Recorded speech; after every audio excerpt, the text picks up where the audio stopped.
Indian team சைடில் இருந்து ஒரு 2 நியூஸ் வந்து சாம்பியன்ஸ் ட்ராஃபிக்காண்டி கிடச்சிருக்கு. ஸோ அது என்னன்னு பார்த்தீங்கன்னா, ஜஸ்பிரீத் பும்ரா அஃபீஷியலாக ரூல்ட் அவுட் ஆகிட்டார். ஸோ நம்ம இதை பற்றி ஏற்கனவே வந்து சேனலில் ஒரு வீடியோ போட்டிருப்போம்.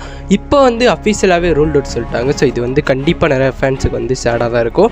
பட் ஆனால் என்ன, அதுக்கு வந்து ஒரு கிளியர் ரீப்ளேஸ்மெண்ட்டாக ஹர்ஷித் ராணா இருக்கார். எஸ்எஸ்வி ஜெய்ஸ்வாலுக்கு பதிலாக வருண் சக்கரவர்த்தி ரீப்ளேஸ் பண்ணுறாருன்னு சொல்கிறாங்க. பாவம்ப்பா எஸ்எஸ்வி ஜெய்ஸ்வால், அவருக்கு ஓடி எக்ஸ்பீரியன்ஸ் இல்லாமல் அவர் வந்து ஃபஸ்ட்டு ஆசை காட்டி ஸ்குவாடில் எடுத்தாங்க. ஸோ எடுத்ததுக்கப்புறம் இல்லைப்பா நீ வேணாப்பான்னு சொல்லிட்டு அனுப்பிச்சு விட்டு திரும்ப வருண் சக்கரவர்த்தி எடுத்துட்டாங்க. ஸோ வருண் சக்கரவர்த்தி எடுத்தது வந்து தப்பா இல்லைன்னு கேட்டிங்கன்னா கரெக்டு தான். பட் ஆனால் எஸ்எஸ்வி ஜெய்ஸ்வால் மனசு வந்து ரொம்ப கஷ்டப்பட்டிருக்கும். ஹர்ஷித் ராணா வந்தது சரி, வருண் சக்கரவர்த்தி வந்தது சரி, டீமோட பாயிண்ட் ஆஃப் வியூ பார்க்கும்போது வந்து ஒரு பெஸ்ட்டு விஷயம் தான். பட் ஆனால் என்ன, ஜஸ்பிரீத் பும்ராக்கு கரெக்டான ரீப்ளேஸ்மெண்ட் ஹர்ஷித் ராணா இருப்பாருன்னு சொல்லிட்டு தெரியல. பட் ஆனால் இம்பாக்டை வந்து தரமாக கொடுப்பாருன்றது என்னோட கருத்து. ஸோ இங்கிலாண்டோட சீரீஸ்லேயே பார்த்துருப்போம், அவர் வந்து எல்லா ஃபார்மேட்லேயும் கலக்கிட்டு இருக்காரு. ஸோ உங்களோட கருத்து என்னன்னு மறக்காம கமெண்ட்ஸ் கமெண்ட் பண்ணுங்க. இதோட பர்சன் லைக் பண்ணி ஷேர் பண்ணி கமெண்ட் பண்ணி சப்ஸ்கிரைப் பண்ணிடுங்க. Thank you guys.